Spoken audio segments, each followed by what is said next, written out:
اللہ الرحمن الرحیم۔ عزیزان محترم، سورہ بقرہ کی ابتدائی 2 آیات مبارکہ میں ارشاد باری تعالیٰ ہے الف لام میم ذالک الکتاب لا ریب فیہ، یہ وہ عظیم الشان کتاب ہے جس میں کسی قسم کا شک و شبہ نہیں، ھدی للمتقین، یہ کتاب ہدایت ہے پرہیزگاروں کے لیے۔ ان 2 آیات مبارکہ میں سے پہلی آیت مبارکہ الف لام میم یہ حروف مقطعات میں سے ہے۔ اس کا مطلب مفہوم کیا ہے حروف مقطعات کا، اس حوالے سے میرا ایک درس موجود ہے حروف مقطعات کے نام سے، آپ اس کو سماعت فرما لیجئے، انشاءاللہ آپ کے سامنے اس کی وضاحت آ جائے گی۔ دوسری آیت مبارکہ میں اللہ سبحانہ و تعالیٰ نے فرمایا کہ یہ قرآن پاک وہ عظیم الشان کتاب ہے کہ جس میں کسی قسم کا شک و شبہ نہیں۔ اب اس میں کس قسم کا شک و شبہ نہیں؟ سب سے پہلی بات تو یہ یاد رکھیں، اور اسی کے تحت آپ کو اصول تفسیر کا ایک مسئلہ بھی سمجھ آ جائے گا کہ قرآن کریم کی بعض آیات مبارکہ یا بعض الفاظ ایسے ہیں کہ جن کی تفسیر کیا ہے، تشریح کیا ہے، مطلب کیا ہے، وضاحت کیا ہے، صراحت کیا ہے، ان کا مفہوم کیا ہے، تو اس کے حوالے سے قرآن کریم کی ایک اور دوسری آیت مبارکہ یا دوسرا لفظ جو ہے اس کی وضاحت، تفسیر اور تشریح کر رہا ہوتا ہے۔ تو اس آیت مبارکہ کے اندر جو فرمایا کہ لا ریب فیہ، اس کتاب کے اندر شک و شبہ نہیں، تو اس شک و شبہ سے مراد کیا ہے کہ کس معاملے میں شک و شبہ نہیں؟ تو اس حوالے سے قرآن کریم کی ایک آیت مبارکہ ہے، پارہ نمبر 21 سورۃ الف لام میم سجدہ میں آیت نمبر 2 میں اللہ سبحانہ و تعالیٰ فرماتے ہیں تنزیل الکتاب لا ریب فیہ من رب العالمین، کہ اس کتاب کے اللہ کی طرف اتارے جانے میں کسی قسم کا شک و شبہ نہیں ہے۔ یعنی یہ کتاب قرآن پاک رب العالمین کی طرف سے ہے، اللہ سبحانہ و تعالیٰ کی طرف سے ہے۔ اس معاملے کے اندر منزل من اللہ ہونے کے اندر، اللہ سبحانہ و تعالیٰ کی طرف سے ہونے کے اندر، اس کتاب کے اندر کسی قسم کا شک و شبہ موجود نہیں ہے۔ گویا کہ اس آیت مبارکہ کی تفسیر قرآن کریم کی ایک دوسری آیت مبارکہ سورہ الف لام میم سجدہ کی آیت نمبر 2 نے آ کر دی۔ اس کے علاوہ یہ بات بھی یاد رکھیں کہ لفظ فی کے اندر یہاں پر عمومیت ہے۔ مطلب اور مراد کیا ہے؟ نمبر 1 تو یہ کتاب اللہ قرآن پاک اللہ کی طرف سے ہے، اس معاملے میں اس کے اندر کسی قسم کا شک و شبہ نہیں، یعنی یہ کسی انسان کی طرف سے نہیں بلکہ خالق و مالک پروردگار رب العالمین کی طرف سے اتارا ہوا کلام ہے، اتاری ہوئی کتاب ہے۔ نمبر 2، اس کے کسی لفظ کے اندر شک و شبہ نہیں، اس کی کسی پیشن گوئی میں شک و شبہ نہیں، اس کی کسی آیت کے اندر شک و شبہ نہیں، اس کی کسی صورت کے اندر شک و شبہ نہیں، حتیٰ کہ اس قرآن پاک کے ایک ایک لفظ اور حرف میں کسی قسم کا شک و شبہ نہیں۔ لفظ اور حرف تو بڑے دور کی بات ہے، قرآن کریم کے کسی زیر اور زبر کے اندر بھی شک و شبہ نہیں ہے۔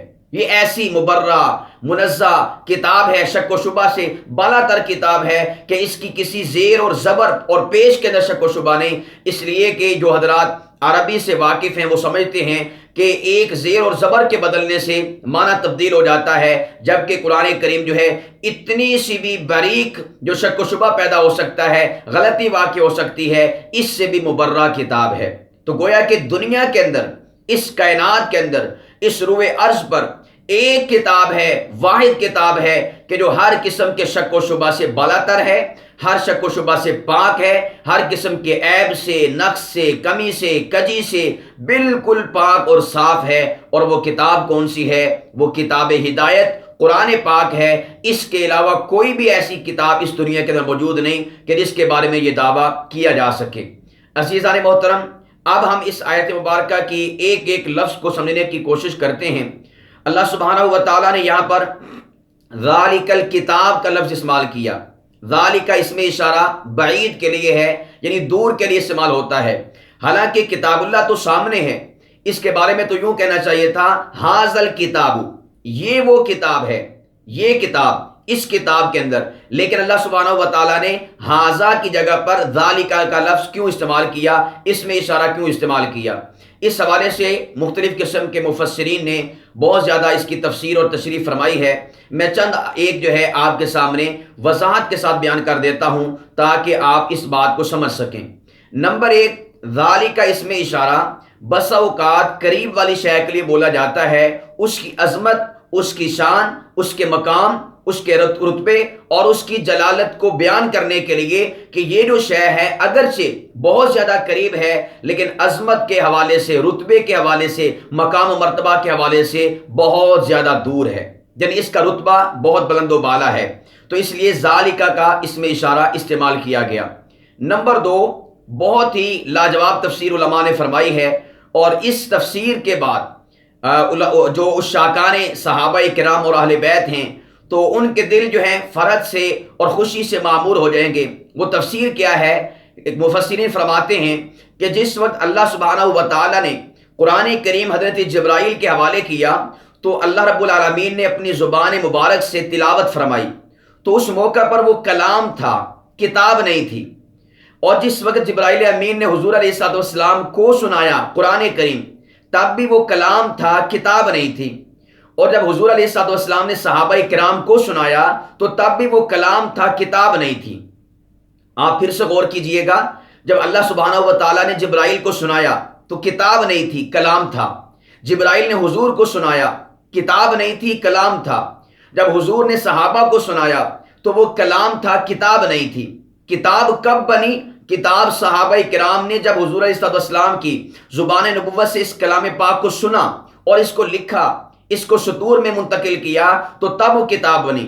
تو گویا کہ اللہ سبحانہ و تعالیٰ نے یہاں پر فرمایا ذالک الکتاب، وہ کتاب، یہ گویا کہ ذالکہ کا جو اس میں اشارہ ہے بعید کے لیے، یہ اشارہ کر رہا ہے اس کتاب کے بارے میں، اس کتاب سے متعلق جو صحابہ کرام کے ہاتھوں میں ہے۔ تو اللہ پاک کی ذات کے علم میں تھا کہ میرے کلام میں کسی کو شک نہیں ہوگا، اور اسی طور پر جبرائیل کے کلام میں کسی کو شک نہیں ہوگا۔ جبرائیل جب حضور کو پہنچائے گا اور حضور صحابہ کو پہنچائیں گے، اس میں بھی کسی قسم کا کسی کو شک و شبہ نہیں ہوگا۔ لوگ اللہ پر بھی ایمان رکھیں گے اور اسی طور پر جبرائیل امین کے کلام پر بھی اور حضور کے کلام پر بھی۔ مسئلہ آگے جا کر پیش آئے گا جب بعض لوگ ناعاقبت اندیش اور بد باطن، کالے روح، سیاہ چہرے والے اور کالے دل والے یہ اعتراض کریں گے کہ نعوذ باللہ من ذالک، جو اللہ کے نبی کے صحابہ تھے انہوں نے قرآن کریم کو بدل دیا، انہوں نے کفر کے ستون قرآن کریم کے اندر کھڑے کر دیے۔ تو فرمایا کہ شک و شبہ وہاں پر پایا جائے گا، صحابہ کرام کی کتاب کے اندر جو حضور سے سن کر وہ کتاب اللہ کو، کلام اللہ کو لکھیں گے۔ اس لیے فرمایا ذالک الکتاب، ذالک الکلام، یا ھذا الکلام نہیں فرمایا کہ اس کلام میں شک و شبہ نہیں جو جبرائیل کو سنا رہا ہوں، اس کلام میں شک و شبہ نہیں جو جبرائیل نے حضور کو سنایا یا حضور نے صحابہ کو سنایا، اس لیے کہ ان تین ذوات کے اندر کسی کو اختلاف نہیں ہو سکتا۔ بھلا اللہ کے ساتھ کون اختلاف کر سکتا ہے؟ جبرائیل کے ساتھ کون اختلاف کر سکتا ہے؟ حضور کے فرمائے ہوئے کلام پر کون اختلاف کر سکتا ہے؟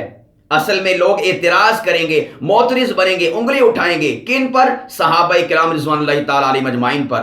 تو اللہ پاک کی ذات نے ان کی اٹھائی ہوئی انگلی کو توڑنے کے لیے اور ان کی میلی نگاہ کو پھوڑنے کے لیے اور ان کے اس بدتینت چہرے کا پر نقاب اٹھانے کے لیے فرمایا ذالک الکتاب، ارے وہ کتاب جو امیر معاویہ اپنے ہاتھوں سے لکھے گا میرے نبی کی اجازت سے، لا ریب فیہ، اس کتاب میں شک و شبہ کی کوئی گنجائش نہیں۔ ارے وہ کتاب جو زید بن ثابت لکھے گا اپنے ہاتھوں سے، فرمایا لا ریب فیہ، اس کتاب میں شک و شبہ کی کوئی گنجائش نہیں۔ ذالک الکتاب، ارے وہ کتاب جو عثمان ابن عفان صحابہ کرام سے لکھوائے گا، جمع کروائے گا اور اس کو پوری دنیا کے نشر کروائے گا، لا ریب فیہ، اس کتاب میں کسی قسم کا شک و شبہ نہیں ہے۔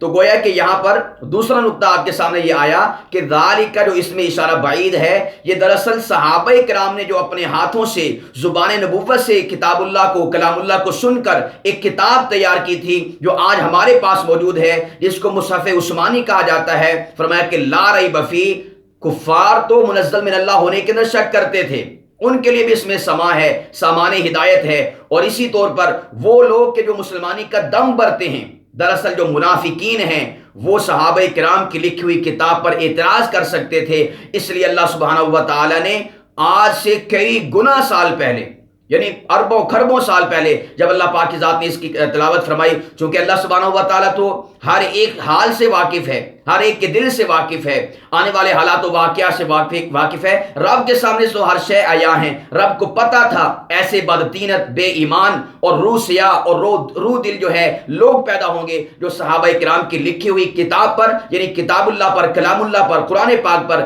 اعتراض کریں گے۔ تو اللہ پاک نے پہلے ہی وضاحت فرما دی، ذالک الکتاب لا ریب فیہ، ارے وہ کتاب جو صحابہ لکھیں گے حضور سے سن کر، جس کو قرآن مجید کہا جائے گا، لا ریب فیہ، اس کتاب میں کسی قسم کا شک و شبہ نہیں۔ تو اس لیے میں نے آپ کے سامنے دو اس کے معنی ذکر کر دیے، اور الکتاب سے پتہ چلا کہ قرآن کریم کے جہاں پر مختلف قسم کے معنی نام آتے ہیں، قرآن کریم کے اسماء آتے ہیں، ان تمام اسماء میں سے قرآن کریم کا ایک اسم، ایک نام جو ہے وہ الکتاب بھی ہے۔ لا ریب فیہ، فرمایا کہ اس کتاب کے اندر، قرآن پاک کے اندر کسی قسم کا شک و شبہ نہیں ہے۔ عزیزان گرامی قدر، ہمارا الحمدللہ اہل ایمان کا، مسلمانوں کا اس کتاب اللہ پر، قرآن پاک پر ایمان غیر متزلزل ہے۔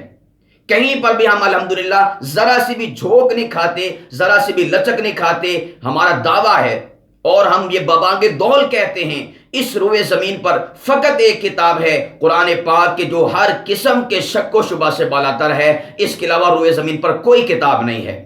اور اس موقع پر ہم اپنے ایمان کو الحمدللہ بہت زیادہ ہائی لیول پر دیکھتے ہیں جب قرآن کریم کی اس آیت مبارکہ کو سنتے ہیں، پڑھتے ہیں، کہ ہم کہتے ہیں ہاں پروردگار، اس کتاب کا ایک ایک آیت سچی، ایک ایک حرف سچا، ایک ایک لفظ سچا، یہ کتاب جو ہے ہر قسم کے شکوک و شبہات سے بالاتر ہے۔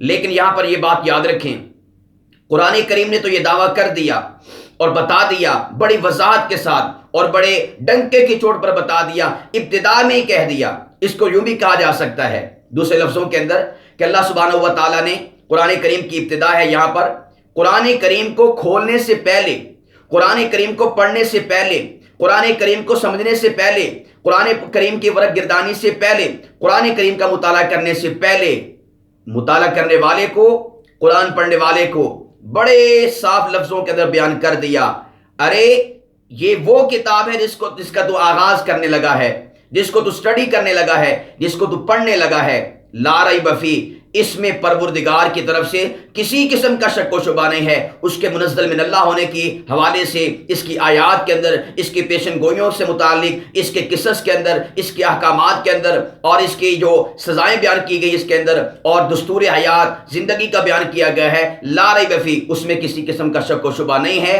اپنے دل کو شک سے، شبہ سے پاک اور صاف کر کے کتاب اللہ کو پڑھنا، شک و شبہ اپنے دل کے اندر لے کر نہ آنا۔ ہم الحمدللہ مسلمان جب کتاب اللہ کو پڑھتے ہیں بالکل صاف شفاف دل کو ایمان سے منور کر کے، روحانیت سے معطر کر کے، اس کے بعد ہم کتاب اللہ کو پڑھتے ہیں، ہمارے دل میں شک اور شبہ، ہمارے دل میں الحمدللہ جو شین ہے، شک کی شین ہے، اس کے جو 3 نقطے ہیں، ان نقطوں میں سے جو نقطے کی بھی نون ہے، اس نون کے اوپر جو نقطہ ہے ہمارے الحمدللہ دلوں کے اندر، تو وہ بھی نہیں آتا۔ الحمدللہ یہ اللہ پاک کی طرف سے ہے، ہمارا اس کے اوپر کامل اربوں خربوں مرتبہ بھی اگر کوئی شخص کہے ہم اس کے اوپر جو ہے ایمان رکھتے ہیں۔ بات ان کی ہے جو لوگ اس کتاب اللہ میں شک کرتے ہیں، وہ مستشرقین ہوں، عیسائی ہوں، یہودی ہوں، مشرکین ہوں، تو ان کو سمجھایا جا رہا ہے اس کتاب کے اندر کسی قسم کا شک و شبہ اپنے دل کے اندر لے کر نہ آنا۔ اگر کوئی شخص لے آتا ہے، اس کتاب اللہ پر اعتراض کرتا ہے، تو یاد رکھیے گا یہ اس کی کج روی ہے، یہ اس کی بدبختی ہے، یہ اس کی بدباطنی ہے، لیکن اس میں قرآن پاک کا کوئی قصور نہیں ہے، اس لیے کہ قرآن کریم اللہ تعالیٰ کی طرف سے نازل شدہ ہے اور ہر قسم کے شک و شبہ سے بالاتر ہے۔ اللہ رب العالمین نے دوسری آیت کے آخری حصے میں ارشاد فرمایا ھدی للمتقین، کہ یہ کتاب ہدایت ہے پرہیزگاروں کے لیے۔ اب یہاں پر سوال یہ بنتا ہے کہ کیا یہ کتاب اللہ کفار کے لیے ہدایت نہیں ہے، انسانوں کے لیے ہدایت نہیں ہے؟ جیسا کہ بسا اوقات قرآن کریم دعویٰ کرتا ہے ھدی للناس، یہ لوگوں کے لیے ہدایت ہے۔ اس کو سمجھیے گا، قرآن کریم ہر انسان کے لیے ہدایت ہے، خواہ وہ اہل ایمان میں سے ہو یا اہل کفر میں سے ہو، لیکن یہاں پر جو کہا ھدی للمتقین کہ یہ ہدایت ہے پرہیزگاروں کے لیے، اس کا مطلب یہ ہے کہ قرآن کریم کی مثال بارش کی ہے۔ قرآن کریم کی مثال بارش کی ہے، جیسے بارش برستی ہے، اگر وہ اچھی زمین پر برستی ہے تو اس سے پھل نکلتے ہیں، پھول نکلتے ہیں، درخت اگتے ہیں، پودے نکلتے ہیں، بہار آ جاتی ہے، اور اسی طور پر کھیت لہلہانا شروع کر جاتے ہیں۔ کس زمین پر؟ اچھی زمین پر، زرخیز زمین پر۔ اگر بارش برسے روڑی والی زمین پر، گندی زمین پر، تو پھر وہاں سے کوئی پھل اور پھول اور پودے نہیں نکلتے، بلکہ وہاں سے بدبو نکلا کرتی ہے۔ قرآن کریم کی مثال بارش کی سی ہے۔ یہ قرآن کریم برسے گا، ابو جال کے دل پر بھی برسے گا، اس کی دل کی زمین پر بھی برسے گا، ابو بکر صدیق کے دل کی جو زمین ہے اس پر بھی برسے گا۔ لیکن فرق کیا ہوگا کہ جب ابو بکر صدیق کی دل کی زمین پر برسے گا قرآن بارش بن کر، تو وہاں سے صداقت کا پھول نکلے گا۔ جب عمر کے دل پر برسے گا تو وہاں سے عدالت کا پھول نکلے گا۔ عثمان کے دل پر برسے گا قرآن بارش بن کر، وہاں سے حیا کا، سخاوت کا درخت نکلے گا۔ جب علی کے دل پر برسے گا قرآن بارش بن کر، وہاں سے شجاعت کا، بہادری کا اور وفائے مصطفیٰ کا وہاں سے پودا نکلے گا۔ جب امیر معاویہ کے دل پر برسے گا قرآن بارش بن کر، وہاں سے امامت کا، سیاست کا، تدبر کا وہاں سے گلشن پھوٹے گا، وہاں سے باغیچہ نکلے گا۔ اور یہی قرآن جب بارش بن کر ابو جال کے دل پر برسے گا، چونکہ اس کے دل کی زمین گندگی والی ہے، روڑی والی ہے، ناقص زمین ہے، تو وہاں سے پھر قرآن کی نفرت پھوٹے گی، محمد مصطفیٰ کے دین کی نفرت پھوٹے گی۔ تو قرآن کی مثال بارش کی سی ہے۔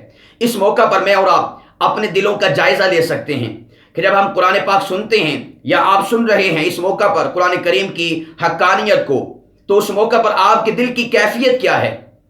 آپ جانچیے آپ کے دل کی کیفیت کیا ہے۔ اگر اس گفتگو کو، قرآن کریم کو سن کر آپ کا دل شاد ہو رہا ہے، اس میں بہار آ رہی ہے، تازگی آ رہی ہے، ایمان آ رہا ہے، وارفتگی آ رہی ہے، محبت قرآن آ رہی ہے، سمجھ جائیے کہ آپ کے دل کی زمین وہ بالکل زرخیز ہے، بالکل صحیح ہے، بالکل اعلیٰ ہے، اور وہ فصل کے کاشت کرنے کے قابل ہے۔ کون سی فصل؟ قرآن کی فصل، ایمان کی فصل۔ اور اگر گفتگو کو سن کر، قرآن کریم کو سن کر آپ کے دل میں شکوک و شبہات آتے ہیں، وسوسے آتے ہیں، آپ کا دل جو ہے وہ انگڑائی نہیں لیتا ایمان کے اعتبار سے، سمجھ جائیے کہ آپ کی زمین کا قصور ہے، قرآن کریم کا قصور نہیں ہے۔ اس لیے کہ بارش کا قصور نہیں ہوا کرتا، بارش تو اللہ کی رحمت ہے، قرآن اللہ کی رحمت کی رحمت ہے، قرآن تو شفا ہی شفا ہے۔ آگے میری اور آپ کے دلوں کی زمین کا مسئلہ ہے کہ وہ زمین کیسی ہے۔ تو اس لیے اگر آپ کی زمین بنجر ہے، روڑی والی ہے، تو خدا را اس کو ذکر اللہ کے ذریعے سے اہل اللہ کی صحبت میں آ کر اپنے دل کی زمین کو زرخیز کر لیں، اچھا کر لیں، پھر دیکھیے قرآن کیسے جو ہے آپ کے دل کے اوپر بہار بن کر نازل ہوتا ہے۔ فرمایا ھدی للمتقین، پرہیزگاروں کے لیے اس میں ہدایت ہے۔ یعنی جو بارش تو برسے گی، ہر ایک کے دل پر برسے گی، لیکن فائدہ کس کو ہوگا؟ متقین کو ہوگا، پرہیزگاروں کو ہوگا۔ یاد رکھیے گا قرآن کریم کے اندر جا بجا متقین کا لفظ، تتقون کا لفظ آتا ہے۔ یہ علماء کے لیے نکتہ ہے کہ قرآن کریم میں ہر جگہ پر متقی کا مطلب پرہیزگار نہیں ہوتا، بلکہ اب یہاں پر دیکھیں وہ سیاق و سباق کے حوالے سے منع کیا جاتا ہے۔ عمومی معنی تو پرہیزگار ہی ہوگا، لیکن سیاق و سباق کے حوالے سے ہم منع کریں گے۔ یہاں پر معنی کیا ہوگا؟ ھدی للمتقین، کہ یہ کتاب اللہ ہدایت کا سامان پیدا کرتی ہے۔ کن کے لیے؟ متقی کہتے ہیں بچنے والے کو، پرہیزگار کو۔ جو اس کتاب اللہ کے منزل من اللہ ہونے کے اندر جو شک و شبہ ہے، اس شک و شبہ سے بچ جائے گا تو کتاب اللہ قرآن پاک اس کے لیے ہدایت ہوگا۔ یہ لفظ آپ دوبارہ سے سن لیجئے۔ بچنے کا لفظ جو میں نے عرض کیا ہے کہ قرآن کریم میں جا بجا لفظ تتقون، متقین لفظ استعمال ہوگا، جس کا مطلب ہوتا ہے پرہیزگاری اختیار کرنا، بچنا۔ تو یہاں پر معنی کیا ہوگا کہ جو شخص کتاب اللہ کے اندر کسی قسم کا بھی جو شک و شبہ ہے، خواہ وہ منظم اللہ ہونے کے اعتبار سے ہو، اس کی آیات کے حوالے سے ہو، پیشن گوئیوں کے حوالے سے ہو، احکامات کے حوالے سے ہو، سزا کے حوالے سے ہو، اور اسی طور پر قانون رجم ہے، قانون میراث ہے، اس حوالے سے کسی بھی حوالے سے ہو، جو شخص اپنے آپ کو قرآن کریم کے حوالے سے شک و شبہ سے بچا لے گا، محفوظ کر لے گا، اس حوالے سے پرہیزگار ہو جائے گا، تو ہدایت پھر اس کا مقدر بن جائے گی۔ ھدی للمتقین، بچنے والوں کے لیے یہ کتاب ہدایت کا سامان پیدا کرتی ہے۔ تو عزیزان محترم، میں نے آپ حضرات کے سامنے اس آیت مبارکہ کی تفسیر اور تشریح کو بیان کیا۔ آخر میں سبق یہ حاصل ہوا کہ قرآن پاک ہر اعتبار سے شک و شبہ سے بالا تر کتاب ہے۔ جو شخص یہ ایمان اور عقیدہ رکھ کر قرآن کریم کو پڑھے گا، سمجھے گا، اس کو اسٹڈی کرے گا، اس کا مطالعہ کرے گا، تو قرآن پاک اس کے لیے ضرور ہدایت کا سامان بن جائے گی، ہدایت کا مقدر بن جائے گی۔ اللہ سبحانہ و تعالی ہم سب کو قرآن کریم پر غیر متزلزل ایمان نصیب فرمائے اور قرآن کریم کو ہم سب کی ہدایت کا سبب اور ذریعہ بنائے۔ وما علینا الا البلاغ المبین۔